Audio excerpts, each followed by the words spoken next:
ሰላም ቤተሰብ እንዴት ናችሁ? ከኔ ጋር ለው እግዚአብሔር ይመስገን። በቅድሚያ እንኳን ለአድዋ በዓል በሰላም አደረሳችሁ። ሲቀጥል ደግሞ ሰሞኑን 3 ቀን በተለይ አረብ ሀገር ኤምሬት ያላችሁ በሙሉ እህቶቼ በረመዳን ስራ ላይ በጾም ሰዓት እንግዲህ ጦርነት ነው። እግዚአብሔር ይጠብቃችሁ። እሱም በምትወጡበት በምትገቡበት ሁሉ እግዚአብሔር ከሁላችን ጋር ይሁን። ሀገራችንን ሰላም ያድርግልን። በሰላም ደግሞ ወደ ሀገራችን ይመልሰን። ሞትም ሆነ ደስታም ሆነ በአጠቃላይ ሁሉ ነገር የሚያምርብን ሀገራችን ላይ ነውና ሁላችሁም ራሳችሁን ጠብቁ። እግዚአብሔር ከናንተ ጋር እግዚአብሔር ሰርቶ ሰርቶ ትንሽ ሲቀረው እግዚአብሔር ሰርቶ ሰርቶ ትንሽ ሲቀረው እናት ሁለተኛ ቢኖራት ምን ነው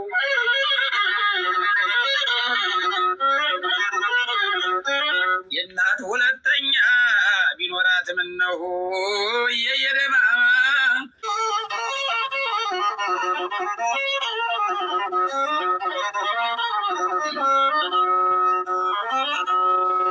የባልቴቱ ውበት ነትብጅረት ሌም ወይዘሬት ደርነሳነት ፈጣሪ ኢትዮጵያን ስከልላት ምሰሶዋን ስር አለች አለች ታተይ ወሽሬት ዘመቻዬን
አመመኝ ብላቸው በሽታዬን አጡት የላጡት ይደርጋል እንኳን የቆረጡት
የላቶት ይደርቃል እንኳን የቆረጡት